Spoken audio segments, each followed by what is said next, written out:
Assalamualaikum warahmatullahi wabarakatuh. Selamat bertemu kembali dalam video pembelajaran dalam perkuliahan kimia dasar. Kali ini kita akan membahas mengenai bab metode ilmiah. Metode ilmiah merupakan proses untuk mencoba mengerti tentang fenomena alam melalui pengamatan alam dan bagaimana alam berperilaku melalui sederetan percobaan untuk menguji hipotesis kita. Itu adalah pengertian dari metode ilmiah. Apa saja yang tercakup di dalamnya? Metode ilmiah meliputi runtutan. Yang pertama adalah observasi, kedua hipotesis, yang ketiga eksperimen, dan yang keempat hukum dan teori. Observasi merupakan suatu pengamatan. Dari hasil pengamatan tersebut, kita akan memperoleh suatu data. Kemudian dilanjutkan, dari adanya data tersebut, kita akan mendapatkan suatu dugaan atau interpretasi akan terjadinya suatu fenomena. Hal itu akan menyebabkan kita memunculkan yang disebut dengan hipotesis. Dari hipotesis terhadap fenomena yang terjadi, hasil pengamatan tadi, tentunya perlu kita uji. Nah, uji kebenaran dari hipotesis tersebut diwujudkan dalam bentuk eksperimen. Dalam eksperimen, Anda akan membutuhkan metodologi untuk melakukan eksperimen tersebut, sehingga Anda akan mendapatkan hasil eksperimen. Nah, data hasil eksperimen ini kemudian nanti akan dibahas sehingga memunculkan hukum atau kesimpulan dari observasi yang jumlahnya lebih banyak dibanding observasi di awal. Karena dia berdasarkan hasil eksperimen. Coba kita lihat contohnya pada gambar berikut. Contoh di samping merupakan gambar minuman soda, di mana berdasarkan pengamatan fisik secara visual, minuman soda tersebut dapat didefinisikan sebagai cairan yang berwarna coklat dan memiliki rasa yang manis. Kemudian terdapat banyak gelembung yang mengambang di atasnya. Itu adalah penampilan visual. Jadi yang bisa kita amati dan juga kita rasakan. Nah, kemudian dari hasil observasi juga terdapat data, misalkan di dalam tabung atau botol minuman soda tersebut, terdapat informasi bahwasanya 240 ml minuman soda mengandung 27 gram gula. Nah, ini adalah data hasil observasi. Nah, dari data tersebut, akhirnya timbul suatu dugaan atau hipotesis tadi. Oh, berarti rasa manis dari minuman soda tersebut adalah karena keberadaan gula. Nah, ini adalah hipotesis. Nah, bagaimanakah cara kita menguji kebenaran dari statement hipotesis ini? Adalah melalui eksperimen. Jadi, dalam eksperimen tersebut, metodologi harus mengcover pertanyaan, dapatkah metodologi yang kita gunakan itu digunakan untuk menguji rasa manis pada minuman soda yang diakibatkan karena keberadaan gula. Benarkah itu? Nah, dari hasil eksperimen nanti, maka akan timbul pernyataan kesimpulan dari sekian banyak data sehingga dapat diambil kesimpulan yang bisa disebut dengan hukum tadi. Oke, kita lanjutkan.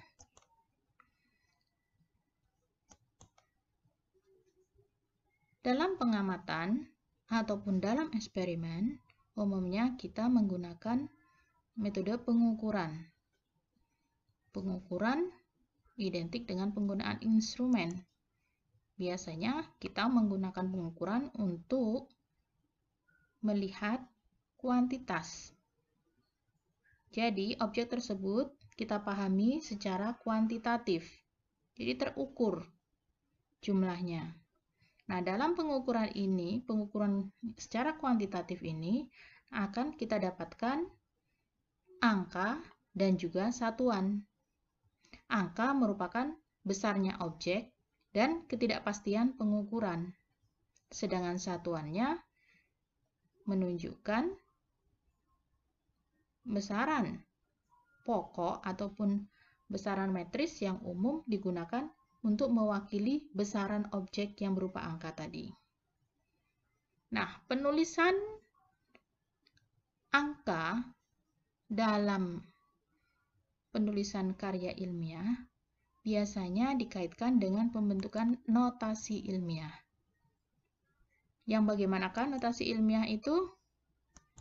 Notasi ilmiah umumnya ditunjukkan seperti gambar berikut. Ini adalah contoh dari notasi ilmiah, di mana dalam notasi ilmiah ini terbagi menjadi dua bagian, yaitu bagian desimal dan bagian eksponen. Bagian desimal pada umumnya dituliskan satu angka terdepan, kemudian diikuti oleh tanda koma, dan dilanjutkan dengan angka-angka berikutnya. Dikalikan 10 pangkat sekian. Jadi dalam bentuk eksponen. Ini adalah penulisan notasi ilmiah. Coba kita perhatikan contohnya. Contohnya 1,23 kali 10 pangkat 5. Ini adalah penulisan notasi ilmiah. 4,56 kali 10 pangkat 2. Ini penulisan notasi ilmiah. Penulisan bilangan standarnya adalah 4,56 kali 10 pangkat 2 sama dengan 4,56 kali 100, yaitu 456. Nah, jika Anda diminta untuk menuliskan notasi ilmiah, maka buatlah dia menjadi bagian desimal dan bagian eksponen. Dengan menggunakan bagian desimalnya, satu angka terdepan, kemudian diikuti dengan koma, desimal, dan diikuti oleh angka-angka berikutnya. Tentu saja dalam membandingkan angka dalam bentuk notasi ilmiah tidak semudah dalam bentuk angka standar pada umumnya. 1,23 kali 10 pangkat 5 jika dibandingkan dengan 4,56 kali 10 pangkat 2, kita tidak hanya membandingkan bagian desimalnya saja, tapi di sini juga terdapat bagian eksponen. Dalam membandingkan dua bilangan notasi ilmiah, maka yang perlu diperhatikan pertama kali adalah bagian eksponennya. Bagian eksponen terbesar akan memiliki nilai yang lebih besar dibandingkan bilangan dengan eksponen yang lebih kecil. Jadi di sini 10 pangkat 5 pasti lebih besar dibandingkan 10 pangkat 2. Walaupun bagian desimalnya lebih kecil pada 1,23.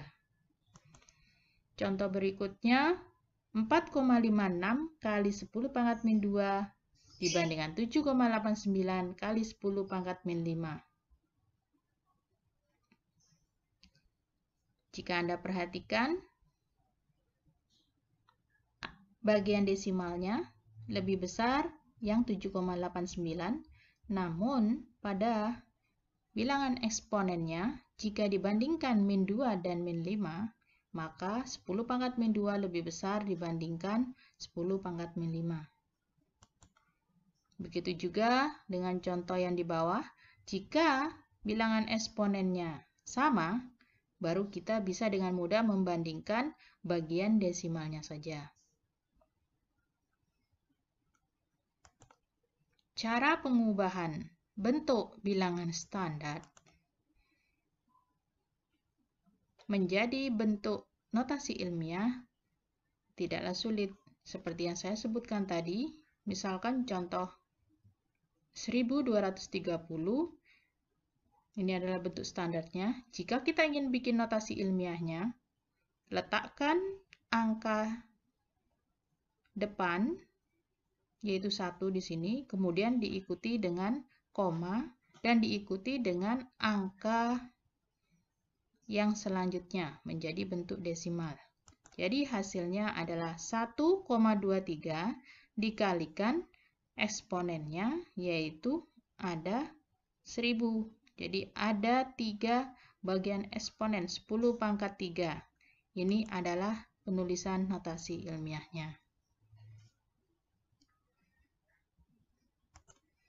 Kita lanjutkan.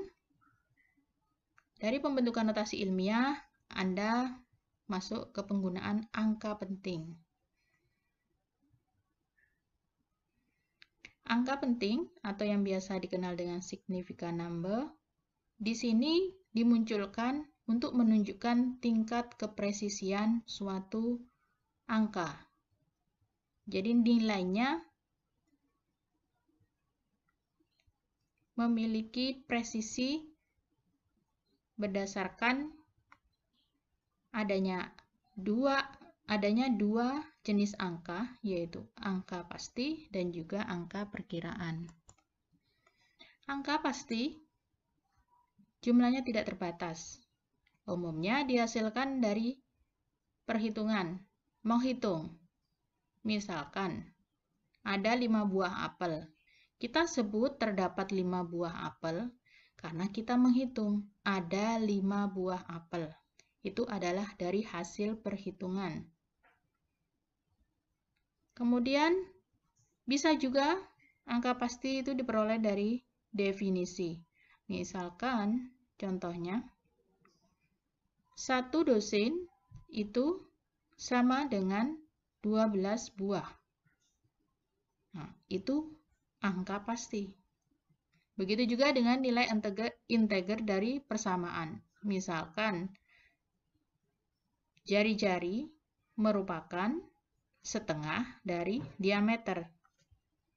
Itu adalah angka pasti. Saya berikan contoh di sini.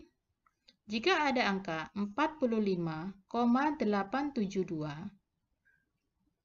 bagaimana cara Anda menentukan angka pasti dan angka perkiraan? Angka perkiraan di sini adalah memang dikira-kira, jadi dia tidak pasti. Masih meragukan. Nah, di sini dari angka 45,872, Anda bisa dengan mudah menentukan angka pasti dengan cara menentukan angka terakhir sebagai angka perkiraan. Jadi, angka yang berada di akhir suatu bilangan, di situ merupakan angka perkiraan. Sisanya, semua angka yang berada di depannya merupakan angka pasti. Jadi, di dalam contoh ini akan terdapat 1, 2, 3, 4 angka pasti dan 1 angka perkiraan. Angka perkiraan selalu 1 karena dia adalah yang berada di bagian belakang dan itu memang merupakan hasil perkiraan Anda sendiri, bukan dari suatu pengukuran instrumen. Misalkan kita juga melihat contoh lainnya dalam penggunaan alat ukur di laboratorium, misalkan. Biasanya kita melihat volume suatu cairan di dalam labu ukur ataupun buret. Dia akan memiliki bentuk seperti ini, di mana cara kita menentukan jumlah mililiter suatu cairan tersebut ditentukan dari titik meniskusnya. Karena titik meniskus berada di antara 12,4 dan 12,3, maka kita bisa mengira-ngira nilainya berapa.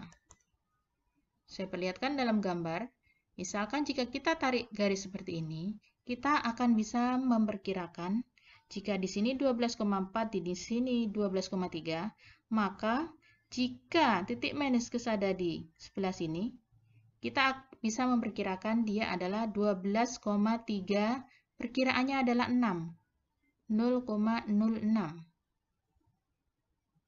Sehingga jika kita tuliskan angka dari jumlah volume cairan tersebut adalah 12,36, satu angka paling belakang merupakan angka perkiraan yang kita kira-kira tadi, sedangkan 3 angka di depannya ini merupakan angka pasti yang diperoleh dari pengukuran menggunakan instrumen atau peralatan. Jadi paham ya cara membedakan angka pasti dan angka perkiraan. Kedua jenis angka ini, angka pasti dan angka perkiraan, tergabung menjadi satu, menjadi angka penting. Jadi di sini akan terdapat 4 angka penting. 1, 2, 3, 6.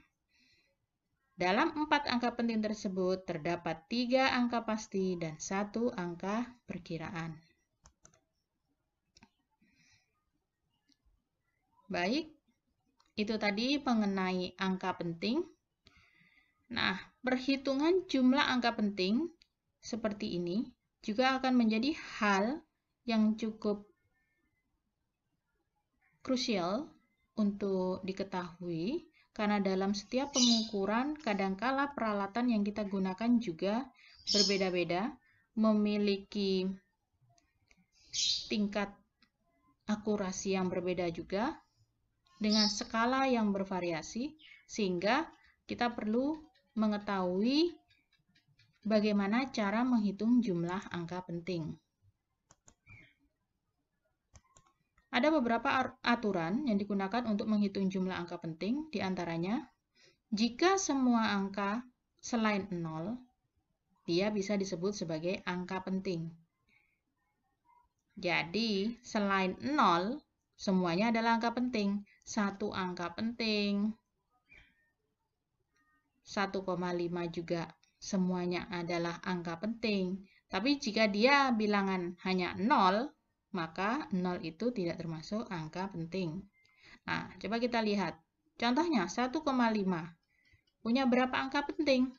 2 angka penting. 1 dan 5. Selanjutnya, jika angka 0 terletak di tengah, maka dia merupakan angka penting. Jadi tolong dibedakan dengan yang aturan pertama. Jadi di sini disebutkan selain 0, semua angka adalah angka penting. Ya, jadi kalau hasilnya itu 0, maka tidak ada angka pentingnya di situ.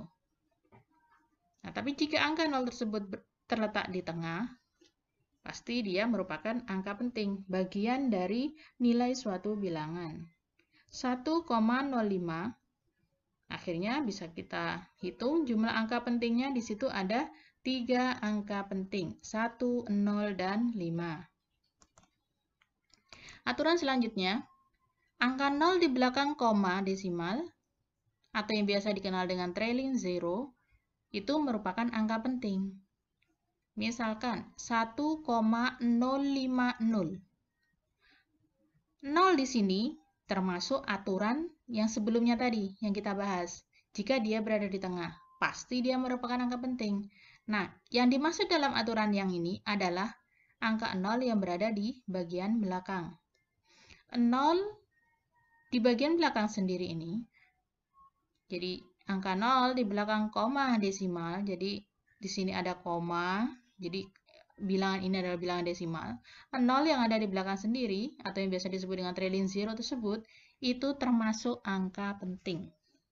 Jadi jika nilainya 1,050, maka di sini terdapat 4 angka penting. 1, 0, 5, dan 0. Selanjutnya, jika angka 0 berada di awal angka yang bukan 0, atau yang biasa disebut dengan leading zero, maka dia tidak termasuk angka penting. Hal ini umum terdapat dalam bentuk desimal. Misalkan contohnya, 0,001050.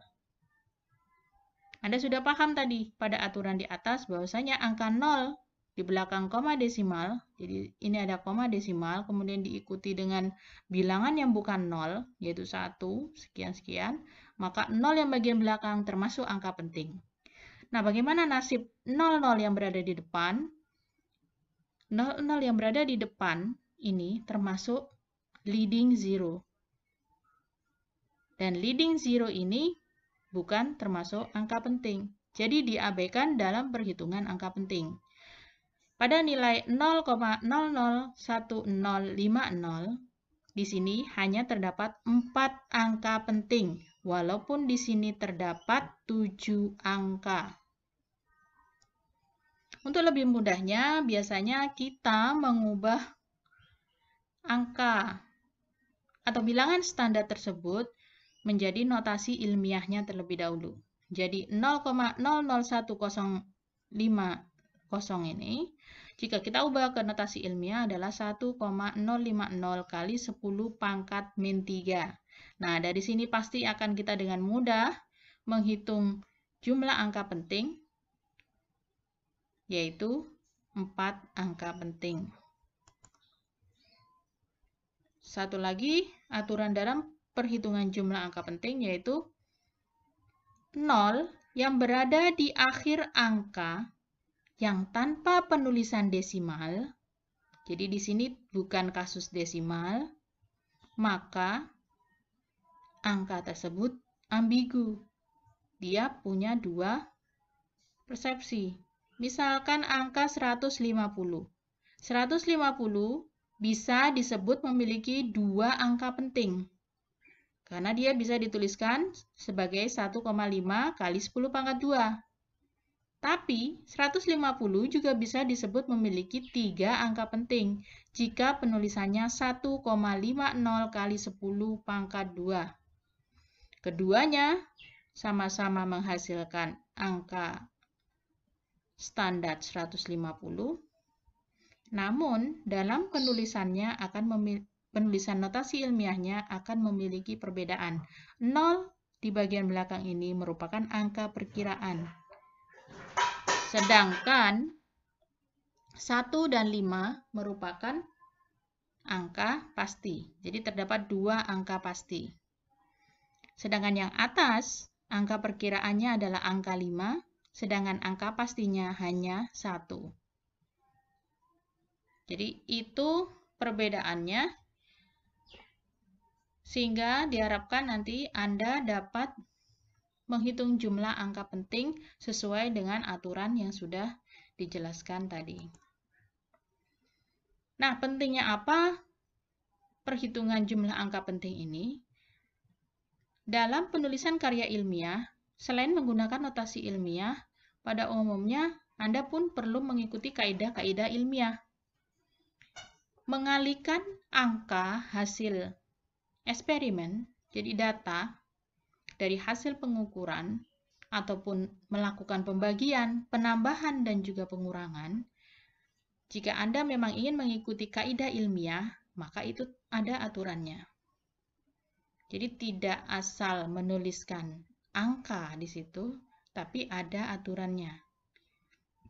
Kali ini akan kita bahas yang mengenai perkalian dan pembagian angka penting. Aturan yang berlaku adalah hasil atau produk perhitungan dari perkalian dan pembagian bilangan-bilangan, maka jumlah angka pentingnya sama dengan jumlah angka penting dari bilangan-bilangan dalam komponen-komponen yang dikalikan ataupun yang dibagikan yang memiliki jumlah angka penting paling sedikit. Supaya lebih jelasnya, kita lihat contohnya. 5,02 kali 89,665 kali 0,10. Jika Anda hitung pakai kalkulator, Anda bisa dapatkan 45,0118 dengan bilangan mungkin yang di belakangnya masih panjang. Namun, sesuai aturan kaidah ilmiah dalam perkalian dan pembagian, angka penting yang dituliskan itu ada aturannya. Yaitu tadi, jika Anda lihat komponen-komponen perkalian di sini, 5,02 memiliki jumlah angka penting sebanyak 3. Sedangkan ini angka pentingnya 5, ini angka pentingnya 2. Nah, setelah Anda ketahui ini, aturannya jika dia dikalikan ataupun dibagi, maka jumlah angka penting dari hasil perhitungan mengikuti jumlah angka penting yang paling sedikit. Karena di sini ada 3 angka penting, 5 angka penting, dan 2 angka penting, maka hasil hitungan harus mengikuti 2 angka penting. Sehingga 45,0118 akan dibulatkan menjadi 45. Begitu juga dengan pembagian. Setelah Anda menganalisis berapa jumlah angka penting dalam tiap-tiap bilangan, maka saat dibagi pun produknya akan mengikuti jumlah angka penting yang paling sedikit, yaitu 3 angka penting. Nah, bagaimana jika kasusnya untuk penambahan dan pengurangan? Hasil dari penambahan dan pengurangan, jumlah angka pentingnya akan sama dengan jumlah angka desimal yang paling sedikit dari tiap-tiap komponen penambahan dan pengurangan. Contohnya, 5,74 memiliki 2 angka desimal. Angka desimal adalah angka yang berada di belakang koma. 0,823 memiliki 3 angka desimal. Sedangkan 2,651 juga 3 angka desimal. Nah, bagaimana produk dari penambahan ini semua? Maka kita akan gunakan jumlah angka desimal yang paling sedikit, yaitu 2 desimal. Sehingga 9,214 dibulatkan menjadi 9,21. Begitu juga dengan pengurangan, jika di sini hanya ada 1 angka desimal dan di sini 3 angka desimal, hasilnya maka hanya terdapat 1 angka desimal. 0,835 dibulatkan menjadi 0,8.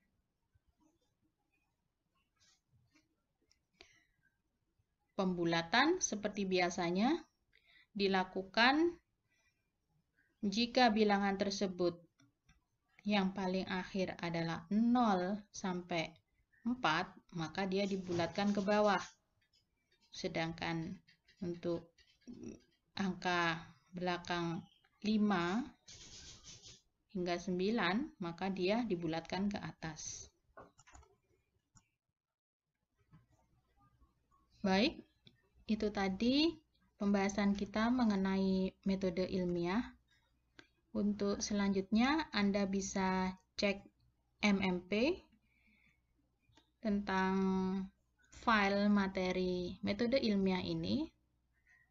Telah saya cantumkan di situ. Di situ terdapat beberapa latihan soal. Silakan Anda kerjakan. Pada pertemuan berikutnya, kita akan membahas mengenai latihan soal tersebut. Semoga video ini bermanfaat. Saya akhiri sekian. Assalamualaikum warahmatullahi wabarakatuh.